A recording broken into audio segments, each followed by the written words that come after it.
इस वीडियो में मैं आपको बताऊंगा कि दुनिया का सबसे मशहूर तरीन फास्ट फूड रेस्टोरेंट मैकडॉनल्ड्स कैसे शुरू हुआ और कैसे वो देखते ही देखते दुनिया का सबसे बड़ा फास्ट फूड रेस्टोरेंट बन गया।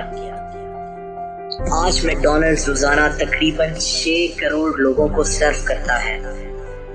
ये दुनिया के बेशतर मुल्कों की आबादी से भी ज्यादा है। मैकडॉनल्ड्स दरअसल एक फैमिली का नाम था जिसको दी मैकडॉनल्ड फैमिली भी कहा जाता था, और ये फैमिली इंग्लैंड के शहर मैनचेस्टर में रहती थी। 1935 में ये मैकडॉनल्ड फैमिली अमेरिका में हॉलीवुड में शिफ्ट हो गई। इसी फैमिली के दो भाई रिचर्ड मैकडॉनल्ड और Maurice McDonald motion picture studio, जहां फिल्मों की शूटिंग हुआ करती थी, में काम शुरू कर दिया। दोस्तों 1937 में इनके वालिद पैट्रिक मैकडॉनल्ड पूरी फैमिली के साथ हॉलीवुड से कैलिफोर्निया में शिफ्ट हो गए और उन्होंने एक छोटा सा ठेला नुमा रेस्टोरेंट शुरू किया। इस रेस्टोरेंट का नाम था दी एयरड्रोम। ये छोटा सा फूड स्टॉल कैलिफोर्निया के एक एयरपोर्ट के साथ शुरू किया गया, जहां पैट्रिक मैकडॉनल्ड हॉट डॉग्स और हैमबर्गर्स बना के लोगों को बेचा करता था। ये छोटा सा ठेला चलते हुए तकरीबन 3 साल हो चुके थे और मैकडॉनल्ड फैमिली की गुजर बसर ठीक ठाक हो रही थी। 1940 में दोनों भाइयों मॉरिस और रिचर्ड ने अपने ठेले से कमाए गए पैसों से कैलिफोर्निया में ही एक छोटी सी जगह किराए पे लेने का फैसला कर लिया, जहां उन्होंने एक बारबेक्यू रेस्टोरेंट शुरू किया जिसका नाम मैकडॉनल्ड्स बारबेक्यू रखा गया, जिसके मेन्यू में 25 किस्म की मुख्तलिफ चीजें रखी गई, जिसमें ज्यादातर चीजें बारबेक्यू थी। ये रेस्टोरेंट 8 साल तक चला और मैकडॉनल्ड भाइयों को इन 8 सालों में एक बात का एहसास हुआ कि उनको सबसे ज्यादा प्रॉफिट हैम बर्गर्स बेच के हो रहा है। दोनों भाइयों ने उस रेस्टोरेंट से बाकी तमाम फूड आइटम्स खत्म करने का फैसला कर लिया और सिर्फ हैम बर्गर्स, चीज बर्गर्स, चिप्स, कॉफी और सॉफ्ट ड्रिंक्स अपने मेन्यू में शामिल कर लिए। दोस्तों अब इस रेस्टोरेंट का नाम सिर्फ मैकडॉनल्ड्स रख दिया गया और तारीख में पहली दफा सेल्फ सर्विस का आइडिया शुरू किया गया, जिसका मतलब था कि कस्टमर खुद अपना ऑर्डर करे और खुद खाना अपनी टेबल पे लेके आ जाए। ये कॉन्सेप्ट अमेरिकी लोगों को बहुत पसंद आना शुरू हो गया और यहीं से दरअसल मॉडर्न फास्ट फूड रेस्टोरेंट का आगाज हुआ।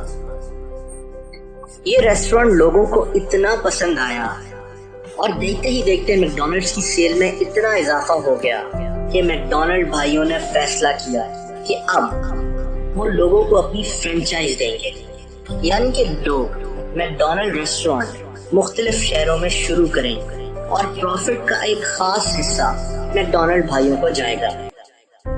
मैकडॉनल्ड की पहली फ्रेंचाइज रे क्रॉक नामी शख्स को दी गई, जिसने कैलिफोर्निया में एक और मैकडॉनल्ड रेस्टोरेंट शुरू कर लिया। रे क्रॉक ने देखते ही देखते मैकडॉनल्ड्स की मुख्तलिफ फ्रेंचाइजेस बहुत सारे अमेरिकी शहरों में खोल ली और सिर्फ 2 सालों में मैकडॉनल्ड्स की 100 फ्रेंचाइजेस खुल चुकी थी, जिनमें ज्यादातर रे क्रॉक चला रहा था। रे क्रॉक एक बहुत ही तेज बिजनेसमैन था और मैकडॉनल्ड्स भाइयों और रे क्रॉक में लड़ाई पैदा होना शुरू हो गई। रे क्रॉक बिजनेस को अपने तरीके से चलाना चाहता था, जबकि मैकडॉनल्ड्स के असल मालिक मैकडॉनल्ड ब्रदर्स को रे क्रॉक की बहुत सी बातों से इख्तिलाफ था। लेकिन इसी लड़ाई के बीचों बीच मैकडॉनल्ड्स लोगों में बेहद मकबूल हो रहा था। मैकडॉनल्ड्स की तेज लड़ाई के बीचों बीच मैकडॉनल्ड्स लोगों में बेहद मकबूल हो रहा था। मैकडॉनल्ड्स की तेज तरीन सर्विस, उस रेस्टोरेंट की सफाई और उनके बर्गर्स और चिप्स लोगों को बहुत पसंद आ रहे थे और मैकडॉनल्ड्स पूरे अमेरिका में मशहूर हो चुका था। दोस्तों 1961 में रे क्रॉक ने मैकडॉनल्ड भाइयों से मैकडॉनल्ड्स के तमाम राइट्स खरीदने का फैसला कर लिया और मैकडॉनल्ड भाइयों को 27 लाख डॉलर्स की ऑफर कर दी। दोस्तों 27 लाख डॉलर्स आज तकरीबन 27 करोड़ रुपए बनते हैं, लेकिन आप सोचें कि 1961 में ये इससे कई गुना ज्यादा पैसे बनते थे। मैकडॉनल्ड भाइयों को ये ऑफर बेइंतहा अच्छी लगी और उन्होंने इस ऑफर को कबूल कर लिया। यूं टेक्निकली मैकडॉनल्ड्स भाइयों ने रे क्रॉक को मैकडॉनल्ड्स 27 लाख डॉलर्स में बेच दिया, जिसका मतलब था कि रे क्रॉक अब मैकडॉनल्ड्स का मालिक बन चुका था। लेकिन शायद मैकडॉनल्ड्स ब्रदर्स की ये एक गलती थी। उनको नहीं पता था कि कुछ ही अरसे में यह रेस्टोरेंट अमेरिका का सबसे बड़ा फास्ट फूड रेस्टोरेंट बनने वाला है। रे क्रॉक ने अपनी अक्लमंदी और जबरदस्त बिजनेस स्किल्स से अगले 2 सालों में ही मैकडॉनल्ड्स को एक नई ऊंचाई पे पहुंचा दिया। 1963 में मैकडॉनल्ड्स के पूरे अमेरिका में 500 रेस्टोरेंट्स खुल चुके थे। रे क्रॉक को काफी प्रॉफिट हो रहा था। इसी साल मैकडॉनल्ड्स का मशहूर बर्गर फिश ओ फिले भी मुतारिफ करा दिया गया। दोस्तों 1967 में रे क्रॉक ने फैसला किया कि अब मैकडॉनल्ड्स को दूसरे मुल्कों में फैलाया जाएगा और मैकडॉनल्ड्स की अमेरिका से बाहर पहली ब्रांच कनाडा में खोल ली गई। 1972 तक मैकडॉनल्ड्स अमेरिका की हर स्टेट में खुल चुका था और मैकडॉनल्ड्स के एसेट्स तकरीबन 50 करोड़ डॉलर्स तक पहुंच चुके थे। मैकडॉनल्ड्स की सेल 1 अरब डॉलर से भी ज्यादा की हो चुकी थी और रोजाना दुनिया में कहीं ना कहीं कम से कम एक नया मैकडॉनल्ड्स खुल रहा था। मैकडॉनल्ड भाई ये देख के शायद अपने फैसले में पछता रहे होंगे। दोस्तों आज मैकडॉनल्ड्स दुनिया में बर्गर बेचने वाला सबसे बड़ा रेस्टोरेंट है। दुनिया में सिर्फ कुछ ही मुल्क ऐसे हैं जहां मैकडॉनल्ड्स दस्तयाब नहीं है। इन ममालिक में नॉर्थ कोरिया भी शामिल है। इस वक्त मैकडॉनल्ड्स हर साल अरबों डॉलर्स की सेल करता है। दोस्तों यहाँ मैं आपको मैकडॉनल्ड्स के मुतालिक कुछ हैरत अंगेज चीजें बताना चाहता हूँ।